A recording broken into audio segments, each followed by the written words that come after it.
Paraphilic disorders and its types. Paraphilic mean, para means abnormal, philic mean attraction. इसमें क्या होता है कि इंडिविजुअल को abnormal attraction होती है, sexual arousal जो है उसका abnormal है, जो gratification उसको मिलती है चीज़ों से वो abnormal है. So जो उसका behavior है या उसका जो fantasies हैं, जो उसके ख्यालात हैं अजीब से होते हैं, unusual होते हैं, odd होते हैं और unconventional होते हैं. यानी जो एक usual behavior होता है वो उससे अलग हैं और जो societal जो norms होते हैं वो भी उससे अलग हैं, हटकर हैं. और ये इंटरेस्ट जो है वो डिफरेंट हो सकते हैं, हर इंडिविजुअल में डिफरेंट इंटरेस्ट होते हैं, डिफरेंट उनका एक माइंडसेट होता है. सो पैराफिलिक डिसऑर्डर्स में डिफरेंट एग्जांपल्स हैं इसकी, जैसे वॉयरिज्म है. वॉयरिज्म मीन्स किसी को सीक्रेटली वॉच करना.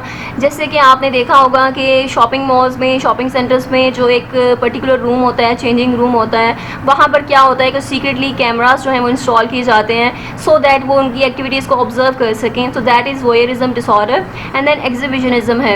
एक्सिबिशनिज्म मीन्स अपने आप को एग्जिबिट करना, एक्सपोज करना, अपने बॉडी पार्ट्स को, प्राइवेट बॉडी पार्ट्स को एक्सपोज करना पब्लिक में या इंडिविजुअल, किसी पर्टिकुलर इंडिविजुअल के सामने.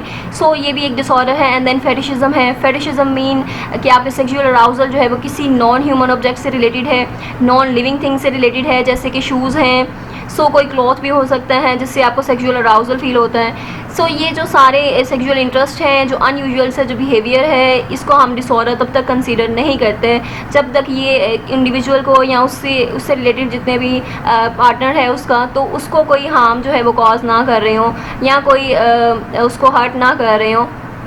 अगर ये चीज़ें हो रही हैं, अगर हर्ट जो है वो हो रहा है या फिर कोई हार्म वगैरह नुकसान पहुंच रहा है उन दोनों को, देन हम इसको कंसीडर करते हैं कि ये एक डिसऑर्डर है. देन इसको एक पर्टिकुलर ट्रीटमेंट होता है आफ्टर द डायग्नोसिस, और पर्टिकुलर जो है वो इवैल्यूएशन के बाद ये ट्रीटमेंट स्टार्ट किया जाता है सो दैट कि इंडिविजुअल जो है हेल्दी लाइफस्टाइल या हेल्दी सेक्सुअल बिहेवियर में इन्वॉल्व हो सके एंड हेल्दी लाइफस्टाइल जो है अपनाएं और हेल्दी लाइफ जो है वो उसकी होनी चाहिए और उसकी लाइफ जो है वो नॉर्मल होनी चाहिए. बाकी जितनी यानी क्वालिटी ऑफ लाइफ जो है उसका इम्प्रूव होना चाहिए.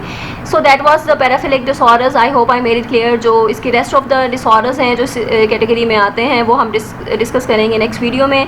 Till then take care.